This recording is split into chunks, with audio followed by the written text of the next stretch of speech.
Hello दोस्तों, नमस्कार। बात कर लेते हैं आज के दिन भर की सारी बड़ी खबरों की, जहां सबसे पहले आपको बताएंगे पाकिस्तान तानाशाह किम जोंग उन के उत्तर कोरिया में खोलने जा रहा दूतावास। दोस्तों, भारत के लिए बहुत बड़े खतरे की खबर। दोस्तों, बताएंगे क्या क्या खतरा हो सकता है इससे भारत को। आखिर क्यों किम जोंग उनके देश में दूतावास खोलने की प्लानिंग में है पाकिस्तान, तो वहीं आपको बताएंगे दोस्तों आखिरकार जिस पल का था सबको इंतजार वो सामने आ ही गया। जी हाँ, डोनाल्ड ट्रंप की टैरिफ पर अमेरिकी सुप्रीम कोर्ट में सुनवाई चल रही है। जी हां दोस्तों, बताएंगे जज ने ऐसे ऐसे सवाल दागे हैं ट्रंप के वकीलों पर कि जानकर आप भी कहेंगे कि अब तो ट्रंप गए। जी हां, अग्नि परीक्षा के दौरान ट्रंप का कॉन्फिडेंस धरा का धरा रह गया। दोस्तों, जानकारी जानकर आप भी देख पाएंगे कि ट्रंप की कैसे हालत पतली हुई है। दोस्तों, आपको बताएंगे ट्रंप के हारते ही क्या क्या होने वाला है टैरिफ को लेकर। तो वहीं अमेरिका ने किया न्यूक्लियर मिसाइल का टेस्ट, कैलिफोर्निया से दाग दी मिनटमैन 3, जिसके बाद दोस्तों पुतिन ने भी दे दिया परमाणु परीक्षण को लेकर बड़ा आदेश। बताएंगे पुतिन ने ट्रंप को लेकर क्या कहा। तो वहीं दोस्तों बांग्लादेश में अपनी पसंद की सरकार बनवाएगा अमेरिका। जी हाँ, ऐसा क्यों कह रहे हैं आपको बताएंगे। साथ ही साथ भारत पर कैसे बढ़ा दुनिया का भरोसा, कैसे वापस गई कंपनियां फिर भारत में लगाने वाली है प्लांटें। तो वहीं आपको बताएंगे आज बिहार की 121 सीटों पर पहले चरण की वोटिंग की क्या है खबर। सारी जानकारी विस्तार से बताने वाले हैं, बस आप वीडियो के लास्ट तक बने रहिएगा। और खबरों में आगे बढ़ने से पहले दोस्तों, अगर आप भी अपने भारत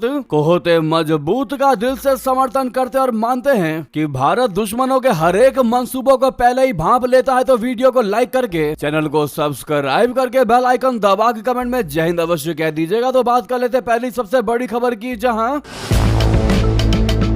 पाकिस्तान की सरकार परमाणु हथियारों से लैस उत्तर कोरिया में अपना दूतावास खोलने पर विचार कर रही है। पाकिस्तान ये कदम ऐसे समय पर उठा रहा है दोस्तों जब अमेरिका के राष्ट्रपति डोनाल्ड ट्रंप ने दावा किया है कि इस्लामाबाद परमाणु बम का परीक्षण कर रहा है। अब पाकिस्तान की सरकार के तानाशाह किम जोंग उनके देश में दूतावास खोलने के प्लान से भारत समेत दुनिया की परमाणु टेंशन बढ़ सकती है। इससे एशिया में एक बार फिर से परमाणु तकनीक का प्रसार हो सकता है। भारत लगातार जोर शोर से उत्तर कोरिया और पाकिस्तान के बीच संदिग्ध परमाणु और मिसाइल रिश्ते पर सवाल उठाता रहा है और दुनिया से कार्रवाई की मांग करता रहा है। भारत चाहता है कि इस महाविनाशक तकनीक का दुनिया में प्रसार ना हो। दी ट्रिब्यून की रिपोर्ट के मुताबिक पाकिस्तान के विदेश मंत्री इशाक डार ने पुष्टि कर दी है कि उत्तर कोरिया से औपचारिक अनुरोध प्राप्त हुआ है कि दूतावास को फिर से खोला जाए। उत्तर कोरिया ने कोरोना के समय पाकिस्तान में अपना दूतावास को बंद कर दिया था। ये प्रस्ताव अभी विचाराधीन था, लेकिन अब उत्तर कोरिया से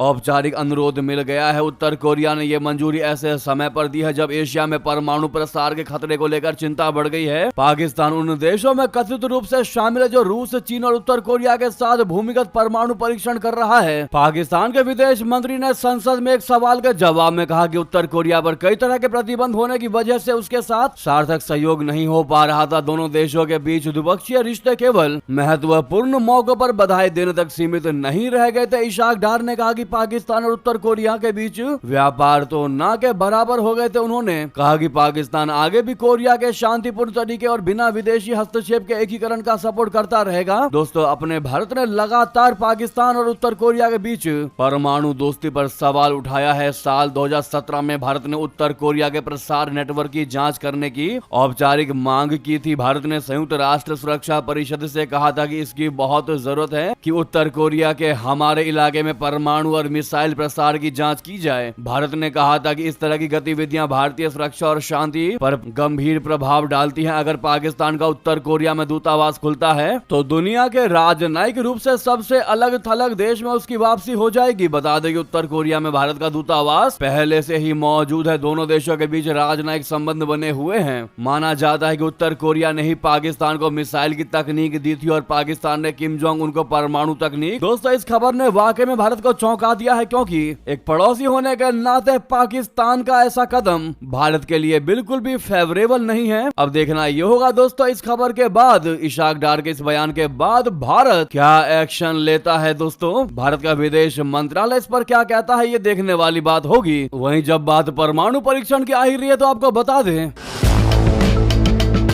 डोनाल्ड ट्रंप के बयान के बाद अब व्लादिमीर पुतिन ने भी बड़ा आदेश दे दिया, कह दिया अमेरिका करेगा तो हम भी करेंगे परमाणु परीक्षण। दोस्तों, रूस के राष्ट्रपति व्लादिमीर पुतिन ने बुधवार को अधिकारियों को निर्देश दिया है कि वे परमाणु परीक्षणों को फिर से शुरू करने की संभावना पर प्रस्ताव करें। यह कदम अमेरिकी राष्ट्रपति डोनाल्ड ट्रंप के पिछले सप्ताह दिए गए उन बयानों के जवाब में उठाया गया है जिसमें उन्होंने संकेत दिया था कि अमेरिका अपने परमाणु परीक्षण फिर से शुरू कर सकता है। राष्ट्रपति सुरक्षा परिषद की बैठक को संबोधित करते हुए पुतिन ने अपने पहले दिए गए उस बयान को दोहराया कि मॉस्को केवल तभी परमाणु परीक्षण दोबारा शुरू करेगा जब अमेरिका ऐसा कदम उठाएगा। हालांकि उन्होंने रक्षा मंत्रालय, विदेश मंत्रालय और अन्य सरकारी एजेंसियों को निर्देश दिया है कि वे वॉशिंगटन के इरादों का विश्लेषण करें और परमाणु हथियार परीक्षण फिर से शुरू करने के संभावित प्रस्ताव तैयार करें। जी हाँ, वहीं दोस्तों कल ही अमेरिका ने बिना हथियार वाली मिनटमैन 3 इंटरकॉन्टिनेंटल बैलिस्टिक मिसाइल यानी ICBM का परीक्षण किया। इसकी जानकारी अमेरिकी स्पेस फोर्स कमांड ने दी। ये मिसाइल कैलिफोर्निया के वेंडेनबर्ग एयरफोर्स बेस से दागी गई मिनटमैन 3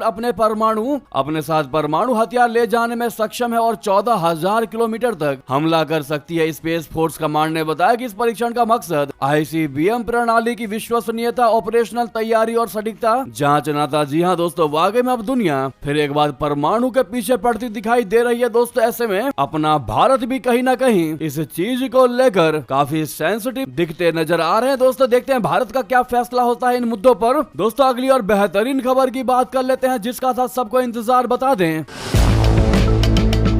अमेरिकी सुप्रीम कोर्ट में बुधवार को डोनाल्ड ट्रंप की अग्नि परीक्षा थी। टैरिफ केस की सुनवाई के दौरान डोनाल्ड ट्रंप प्रशासन को ट्रेड टैरिफ पर कड़ी पूछताछ का सामना करना पड़ा। सुनवाई के दौरान सुप्रीम कोर्ट के न्यायाधीशों ने इस टैरिफ को लेकर ट्रंप की कानूनी अधिकारिता पर सवाल उठा दिए। दोस्तों, कोर्ट का यह रुख अमेरिकी राष्ट्रपति के सपोर्ट में नहीं देखा जा रहा है। ऐसे में ट्रंप का कॉन्फिडेंस पूरी तरीके से हिल गया। अदालत में ट्रंप की टैरिफ पॉलिसी को यह चुनौती टैरिफ से प्रभावित छोटे व्यापारियों और 12 राज्यों के एक समूह ने दिया। इस मामले में 3 मुकदमे दाखिल किए हैं। चैलेंज में इस बात को आधार बनाया गया है कि टैरिफ लगाने से पहले ट्रंप ने इससे पहले पड़ने वाले असर के बारे में नहीं सोचा और न ही स्थिति समझने का कोई प्रयास किया। उन्होंने प्रशासन के साथ कोई आधिकारिक बैठक और न ही इसे लेकर किसी तरह की कोई रिपोर्ट तैयार की गई। सुप्रीम कोर्ट में ट्रंप को साबित करना है कि उनके लिए किए गए फैसले तार्किक और संवैधानिक रूप से सही है या नहीं। हालांकि बुधवार को ही सुनवाई के दौरान सुप्रीम कोर्ट के न्यायाधीशों ने टैरिफ लागू करने के मामले में ट्रंप की कानूनी अधिकारिता पर सवाल खड़े कर दिए। कोर्ट ने प्रशासन के तर्कों पर संदेह जारी करते हुए इस बात का इशारा कर दिया कि ट्रेड पर अनिश्चितकालीन टैरिफ लगाने का फैसला ऐसे नहीं लिया जा सकता है। इसके लिए कांग्रेस के साथ बातचीत होनी जरूरी थी। ट्रंप सरकार का तर्क था कि टैरिफ का मामला सरकार की विदेश नीति से जुड़ा हुआ है। इसे अलग मानते हुए कोर्ट से राष्ट्रपति के फैसले पर संशय न करने की अपील की गई। ट्रंप सरकार की तरफ से केस लड़ रहे अमेरिकी solicitor general D John Sauer ने तर्क दिया है कि टैरिफ ट्रंप को व्यापार सौदों के दौरान अमेरिका को पहले रखने में मदद करता है और अगर ये समझौता खत्म कर दिया जाए तो व्यापार में विरोध का सामना करने दौरान अमेरिका निहत्था महसूस कर सकता है। इसके परिणाम आर्थिक और आंतरिक सुरक्षा के दृष्टिकोण से ठीक नहीं होंगे। जी हाँ, सुनवाई के दौरान मुख्य न्यायाधीश जॉन रॉबर्ट्स ने डोनाल्ड ट्रंप के वकील से कहा कि सवाल ये उठता है कि ट्रंप के इस फैसले से संविधान में कांग्रेस को सौंपे गए अधिकारों में हस्तक्षेप हुआ या नहीं। अमेरिकियों पर टैक्स लगाने की पावर हमेशा से ही कांग्रेस के हाथों में रही है और इन टैरिफ के जरिए राजस्व बढ़ाने की कोशिश की जा रही है जो संवैधानिक तौर पर कांग्रेस की भूमिका में आता है। आपको बता दें कि अभी तक कोर्ट में सुनवाई हुई है, फैसला आना फिलहाल बाकी है। मीडिया रिपोर्ट्स के मुताबिक इस हाई प्रोफाइल केस में कोर्ट को अगले साल जून तक फैसला सुनाना है। बता दें कि ट्रंप सुनवाई से पहले काफी कॉन्फिडेंट थे और कह चुके थे कि यह फैसला ऐतिहासिक होने वाला है और वो मीडिया के सामने पॉजिटिव नजर आ रहे थे। लेकिन अब कोर्ट का रवैया देखकर मालूम होता है कि ट्रंप को बड़ा झटका लगने के चांसेस बढ़ गए हैं। लेकिन अगर दोस्तों डोनाल्ड ट्रंप कोर्ट के फैसले के बाद हार जाते हैं तो भारत समेत कई देशों को एक एक पाई जोड़कर लौटाना पड़ेगा। अगर मीडिया रिपोर्ट्स की माने तो ट्रंप के हारने के बाद ट्रंप को आयातकों के लगभग 100 अरब डॉलर वापस करने पड़ेंगे। दोस्तों, इस पर आपको क्या लगता है? क्या ट्रंप वाकई में इस मुद्दे पर हारेंगे ही हारेंगे? आपकी जो भी राय है दोस्तों बताना मत भूलिएगा। अगर आप भी मानते सच की जीत होगी तो वीडियो को लाइक जरूर करिएगा। सामने लाइक का बटन अभी तक नहीं लाइक किया तो जरूर कर दीजिएगा। अगली खबर की बात कर लेते हैं जहां पर बांग्लादेश में अपनी पसंद की सरकार बनवाएगा अमेरिका, 2 पावरफुल एनजीओ फिर से कर दिए एक्टिव। दोस्तों बांग्लादेश में फरवरी 2026 में आम चुनाव होने हैं, मगर इससे पहले ही चुनावों में विदेशी संगठनों की भूमिका को लेकर बड़ा विवाद खड़ा हो गया। दरअसल खबर है कि अमेरिका के 2 गैर सरकारी संगठन इंटरनेशनल रिपब्लिकन इंस्टीट्यूट बोले तो IRI और नेशनल डेमोक्रेटिक इंस्टीट्यूट बोले तो NDI फिर से देश में सक्रिय एक्टिव हो गए हैं। वे कह रहे हैं कि उनका मकसद लोकतंत्र को मजबूत करना है और चुनाव में मदद करना है, लेकिन कई लोग मानते हैं कि ये बांग्लादेश के अंदरूनी मामलों में दखल अंदाजी की कोशिश है। अमेरिका पर पहले भी बांग्लादेश के चुनावों में दखल देने का आरोप लग चुके हैं। ये दोनों अमेरिकी संगठन बांग्लादेश में कोई नए नहीं है। 1990 के दशक से ही राजनीतिक पार्टियों और नागरिक समूहों के साथ मिलकर ट्रेनिंग और वर्कशॉप जैसे कार्यक्रम करते रहे हैं। ढाका के डेली ऑब्जर्वर अखबार ने अपनी रिपोर्ट में लिखा है कि इनका दावा है कि ये लोकतंत्र को मजबूत करते हैं, लेकिन दूसरे देशों में इनकी भूमिका कई बार विवादों में रही है। जी हाँ, इंटरनेशनल रिपब्लिकन इंस्टीट्यूट IRI और नेशनल डेमोक्रेटिक इंस्टीट्यूट NDI को पैसे अमेरिका की कांग्रेस के जरिए नेशनल एंडाउमेंट फॉर डेमोक्रेसी यानी NED और USAID से मिलते हैं। रिपोर्ट्स के मुताबिक इन संस्थाओं ने यूक्रेन, सर्बिया, वेनेजुएला और म्यांमार जैसे देशों में भी काम किया है, जहां अक्सर उनकी गतिविधियों को अमेरिका की राजनीति और रणनीति से जोड़ा गया। इसी वजह से बांग्लादेश में भी लोग सवाल उठा रहे हैं कि क्या ये लोकतंत्र को मजबूत करने की पहल है या फिर किसी बड़े विदेशी एजेंडे का हिस्सा। दोस्तों वाकई में अमेरिका फिर एक बार बांग्लादेश में बहुत बड़ा साजिश रचने वाला है दोस्तों, क्योंकि आपको याद होगा खुद शेख हसीना ने कहा था कि मुझे बांग्लादेश से हटाने में अमेरिका का पूरा हाथ है। जी हाँ, तो इस बात को गलत नहीं ठहराया जा सकता कि अमेरिका अब आने वाले बांग्लादेश चुनाव में हस्तक्षेप नहीं करेगा। नेक्स्ट खबर की बात करते हैं, जहां पर अफगानिस्तान से शांति वार्ता से पहले पाकिस्तान के ख्वाजा आसिफ ने तालिबान को धमकाया, कहा अब जंग तो होकर ही रहेगी। दरअसल तुर्की की राजधानी इस्तांबुल में गुरुवार से फिर एक बार पाकिस्तान अफगानिस्तान के बीच शांति वार्ता होनी है आज। इस वार्ता से पहले पाकिस्तान के रक्षा मंत्री ख्वाजा आसिफ ने फिर से धमकी देने की परंपरा को निभाया है। इस बार आसिफ ने तालिबान को जंग की धमकी दे डाली। ख्वाजा आसिफ ने मौजूदा तनाव के बीच वार्ता में प्रगति की उम्मीद जताई है। साथ ही दोनों देशों पड़ोसी देशों के बीच तीसरे दौर की वार्ता से पहले अच्छे नतीजे की उम्मीद जताई है। मीडिया से बात करते हुए आसिफ ने कहा कि पाकिस्तान का प्रतिनिधिमंडल इस्तांबुल के लिए रवाना हो गया है। यहाँ पर कतर और तुर्की की मध्यस्थता में वार्ता का नया दौर जारी है। मीडिया से मुखातिब रक्षा मंत्री ने जियो न्यूज के एक सवाल के जवाब में कहा कि अगर कामयाबी नहीं मिली तो फिर इस समय हो जो हालात हैं वो बढ़ जाएंगे। जी हाँ, अगर हमारी सरजर्मी पर हमारी आबादी को निशाना बनाया जाता है तो फिर हम भी वही करेंगे जो वो कर रहे हैं। जी हाँ, तो वहीं बता दे जेल से इमरान खान का बड़ा धमाका, शहबाज सरकार के खोल दिए राज। आसिम मुनीर को बता दिया क्रूर तानाशाह। दोस्तों दमनकारी तानाशाह बता दिया आसिम मुनीर को। दरअसल पाकिस्तान के पूर्व प्रधानमंत्री इमरान खान वर्तमान में जेल की सलाखों के पीछे हैं, लेकिन उन्होंने सोशल मीडिया के जरिए सेना प्रमुख फील्ड मार्शल आसिम मुनीर पर तीखा प्रहार किया। इमरान खान ने मुनीर को पाकिस्तान के इतिहास का सबसे क्रूर तानाशाह और मानसिक रूप से अस्थिर व्यक्ति करार दिया। उनके आधिकारिक हैंडल से सोशल मीडिया प्लेटफॉर्म एक्स पर पोस्ट साझा करते हुए इमरान खान ने लिखा कि आसिम मुनीर पाकिस्तान के इतिहास में सबसे दमनकारी, तानाशाह और मानसिक रूप से अस्थिर व्यक्ति हैं। उनके शासन काल में अत्याचारों की हदें अभूतपूर्व हैं। सत्ता की भूख में वे कुछ भी करने को तैयार हैं। इमरान खान ने अपनी पत्नी बुशरा बीवी तक का जिक्र किया, जिन्हें उन पर दबाव डालने के लिए एकांतवास में ठूस दिया गया। उन्होंने कहा कि हम गुलामी से बेहतर मौत को चुनेंगे। आसिम मुनीर मुझ पर और मेरी पत्नी पर हर प्रकार का अत्याचार कर रहे हैं। किसी राजनीतिक नेता के परिवार को ऐसी क्रूरता का सामना नहीं करना पड़ा। मैं दोहराता हूँ कि चाहे वे कुछ भी करें, मैं ना तो झुकूंगा और ना ही कभी दबूंगा। जी हाँ दोस्तों, वहीं अगली खबर की बात करें, जहां भारत पर दुनिया का बड़ा भरोसा, फोर्ड, HP, LG जैसी दिग्गज कंपनियां देश में खोलेंगी हाईटेक फैक्ट्रियां। दोस्तों भारत की पहचान अब सिर्फ एक बड़े बाजार तक सीमित नहीं रही है। पिछले कुछ सालों में देश एक ग्लोबल मैन्युफैक्चरिंग हब के तौर पर तेजी से उभरा है। हाल के बड़े ऐलान इस बदलाव को और भी मजबूत कर रहे हैं। दुनिया की सबसे उन्नत औद्योगिक अर्थव्यवस्थाओं की कंपनियां अब भारत में केवल स्थानीय खपत के लिए उत्पादन नहीं बना रही है, बल्कि वे उच्च मूल्य वाले उत्पादन, रिसर्च और निर्यात के लिए भी भारत को अपना मुख्य केंद्र बना रही रही हैं। अमेरिकी ऑटो दिग्गज फोर्ड ने ऐलान किया है कि वो अपने चेन्नई प्लांट को हाई एंड इंजन बनाने के लिए दोबारा तैयार कर रही है। यहाँ से सालाना 2,35,000 से ज्यादा इंजन बनाकर दुनिया के दूसरे बाजारों में भेजे जाएंगे। दिलचस्प बात यह है कि ये इंजन अमेरिका नहीं भेजे जाएंगे। इलेक्ट्रॉनिक्स मैन्युफैक्चरिंग में भी भारत का दबदबा बढ़ रहा है। अमेरिकी टेक दिग्गज HP ने भारत में अपने सभी लैपटॉप बनाने की योजना बनाई है। HP के CEO ने हाल ही में कहा कि अगले 3 से 5 सालों में भारत में बिकने वाले सभी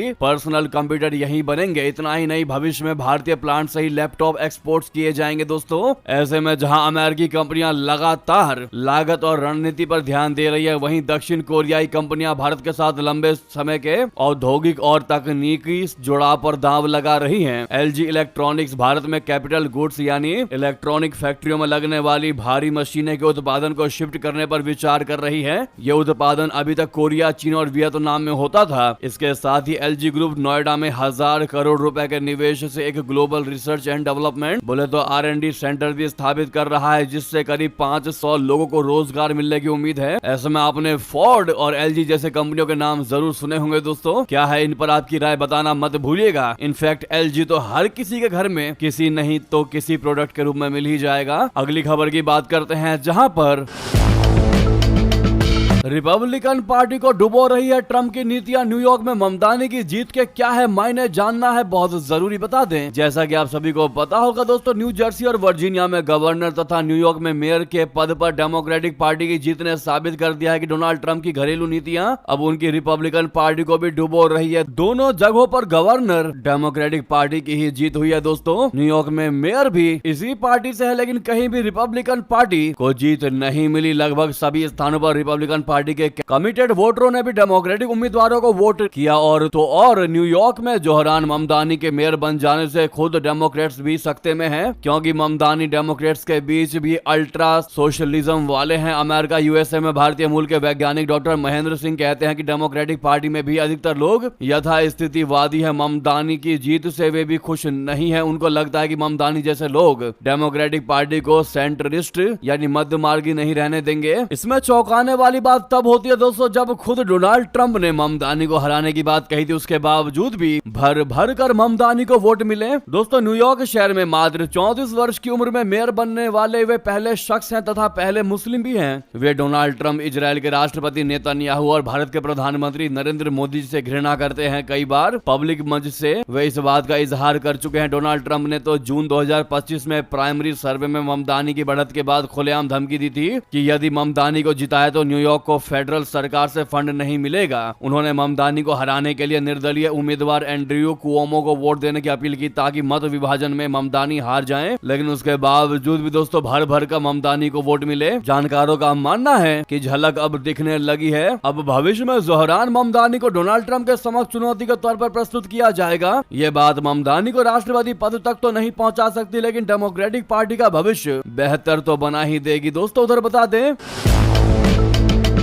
खबर यह भी है कि अपना भारत नवंबर के आखिर तक रूसी क्रूड ऑयल में भारी कटौती करने वाला है। जी हां, भारत नवंबर के अंत से रशिया से कच्चे तेल की सीधी खरीद में कटौती करने जा रहा है। यह कदम 21 नवंबर से रूस की 2 प्रमुख तेल कंपनियों रोजनेफ्ट और ल्यूक ऑयल पर लगने वाले नए अमेरिकी प्रतिबंधों के मद्देनजर उठाया जा रहा है। समाचार एजेंसी PTI के मुताबिक विश्लेषकों का कहना है कि यह प्रतिबंध भारतीय रिफाइनरी कंपनियों को अपने तेल खरीद पैटर्न में बदलाव करने के लिए मजबूर कर सकते हैं। भारत के कुल रूसी तेल आयात में आधे से अधिक हिस्सेदारी रखने वाली 3 प्रमुख कंपनियां Reliance industries limited, Mangaluru refinery and petrochemicals limited और HPCL मित्तल एनर्जी लिमिटेड नए अमेरिकी प्रतिबंधों के अनुपालन में रूसी तेल की प्रत्यक्ष खरीद घटाने की तैयारी में है। रिलायंस का रोजनेफ्ट के साथ दीर्घकालिक आपूर्ति समझौता है, जबकि MRPL और HMEL ने भविष्य की रूसी तेल खेपों को स्थगित करने का निर्णय लिया है। अमेरिका ने घोषणा की है कि 21 नवंबर से रोजनेफ्ट और ल्यूक ऑयल पर कठोर आर्थिक प्रतिबंध लागू होंगे। इन कंपनियों की सभी अमेरिकी संपत्तियां और वित्तीय लेन देन पर रोक लगाई जाएगी। तो दोस्तों, वहीं साथ ही साथ अगली खबर बता दें, पाकिस्तानी अधिकारियों ने 14 भारतीयों को चुन चुन कर निकाला बाहर। कह दिया तुम हिंदू हो, पाकिस्तान नहीं आ सकते। आपको बता दें, हिंदू होने के कारण 14 भारतीय नागरिकों को पाकिस्तान में एंट्री नहीं दी गई। पाकिस्तानी अधिकारियों ने उन्हें चुन चुन कर बस से बाहर निकाल दिया और भारत के लिए वापस रवाना कर दिया। इन 14 हिंदुओं ने 95,000 रुपए यानी पाकिस्तानी करेंसी एजेंसी के मुताबिक 95,000 रुपए खर्च करके टिकट खरीदा था, लेकिन उन्हें टिकट के पैसे भी वापस नहीं दिए गए। ये सभी 14 लोग सिख धर्म के संस्थापक गुरु नानक देव की जयंती मनाने के लिए पाकिस्तान जा रहे थे। न्यूज एजेंसी के मुताबिक पाकिस्तानी अधिकारियों ने दिल्ली और लखनऊ के 14 हिंदुओं से कहा कि वे सिख ग्रुप के साथ यात्रा नहीं कर सकते क्योंकि वे उस धर्म का हिस्सा नहीं है। अमर चंद नामक एक श्रद्धालु को उनके परिवार के 6 लोगों के साथ वापस भेज दिया गया। उन्होंने बताया कि पाकिस्तानी अधिकारियों ने हमसे कहा कि आप हिंदू हैं और सिख जत्थे के साथ नहीं जा सकते। दरअसल करीब 1900 सिख श्रद्धालुओं का एक जत्था गुरु नानक देव के प्रकाश पर्व पर अटारी वाघा बॉर्डर के रास्ते पाकिस्तान पहुंचा, जिसके बाद का ये बड़ा मामला है दोस्तों। ऐसे में पाकिस्तान ने जो किया, इस पर आपकी क्या राय है दोस्तों, जरूर कमेंट करके बताइएगा। अगली खबर की बात करते हैं, जहां पर बिहार की 121 सीटों पर पहले चरण की वोटिंग आज से शुरू हो रही है दोस्तों। मैदान में तेजस्वी सम्राट समेत 1314 उम्मीदवार, सुरक्षा के पुख्ता इंतजाम। बता दें आज वोटिंग को लेकर किन किन दिग्गजों की किस्मत दांव पर लग गई है। दरअसल बिहार विधानसभा चुनाव के पहले चरण की वोटिंग आज होनी है। 121 सीटों पर वोट डाले जा रहे हैं। 3,75,00,000 मतदाता 1,314 उम्मीदवारों की सियासी किस्मत ईवीएम में कैद करेंगे। बात करें इस चरण में दिग्गज चेहरों की तो तेजस्वी यादव, सम्राट चौधरी और विजय सिन्हा के साथ ही सरकार के 16 मंत्रियों की किस्मत आज दांव पर है। इस चुनाव में अभी तक सबसे ज्यादा चर्चा में रहने वाली सीट मोकामा भी है, जहां वोटिंग हो रही है दोस्तों। यहां से जेडीयू उम्मीदवार अनंत सिंह जो अभी जेल में बंद है, उनका मुकाबला बाहुबली नेता सूरज भान की पत्नी वीणा देवी से है। दिग्गज नेताओं और बाहुबलियों के साथ ही इस चरण में कई सितारों की किस्मत का भी फैसला होगा। इनमें मैथिली ठाकुर, खेसारी लाल यादव और रितेश पांडे जैसे नाम हैं। दोस्तों आज पहले चरण में नीतीश सरकार के 16 मंत्रियों की किस्मत का फैसला होगा। इसमें बीजेपी कोटे से तारापुर से सम्राट चौधरी, लखीसराय से विजय कुमार सिन्हा, सीवान से मंगल पांडे, बांकीपुर से नितिन नवीन, जाले से जीवेश मिश्रा, दरभंगा शहरी से संजय सरावगी, कुडनी से केदार प्रसाद गुप्ता, साहेबगंज से राजू कुमार, अमनौर से कृष्ण कुमार मंटू, बिहार शरीफ से सुनील कुमार और बछवाड़ा से सुरेंद्र मेहता मैदान में है। वहीं जेडीयू से 5 मंत्रियों में सराय रंजन से विजय कुमार चौधरी, नालंदा से श्रवण कुमार, बहादुरपुर से मदन सहनी, कल्याणपुर महेश्वर हजारी से सोनबरसा से रत्नेश सदा हैं। जी हां, वहीं आरजेडी नेता तेजस्वी यादव राघोपुर सीट से चुनाव लड़ रहे हैं। अगर उन्हें इस सीट पर जीत मिलती है तो यह तीसरा मौका होगा जब वो राघोपुर विधानसभा क्षेत्र का प्रतिनिधित्व करेंगे। इस बार उनका मुकाबला बीजेपी उम्मीदवार सतीश कुमार से है। सतीश कुमार की गिनती राज्य की दिग्गज नेताओं में होती है। उन्होंने 2010 में जेडीयू के टिकट पर तेजस्वी की मां राबड़ी देवी को मात दी थी। वहीं राघोपुर सीट से सटी महुआ सीट पर तेजस्वी यादव के बड़े भाई और जनशक्ति जनता दल के मुखिया तेज प्रताप यादव चुनाव लड़ रहे हैं। उनका मुकाबला आरजेडी विधायक मुकेश रोशन से है। वहीं चिराग पासवान की पार्टी से संजय सिंह और 2020 में दूसरे स्थान पर रही आजमा परवीन निर्दलीय उम्मीदवार के तौर पर इस सीट पर चुनाव लड़ रही हैं। तो वहीं दोस्तों ये थी की सारी बड़ी खबर। आपको खबर कैसी लगी कमेंट बताना बिल्कुल मत भूलिएगा। लगे हाथों वीडियो को लाइक करके चैनल को सब्सक्राइब करके बेल आइकन दबा के कमेंट में जय हिंद कह दीजिएगा। मिलते अगली बड़ी खबर में। बहुत बहुत धन्यवाद, बहुत बहुत आभार। जय हिंद, जय भारत।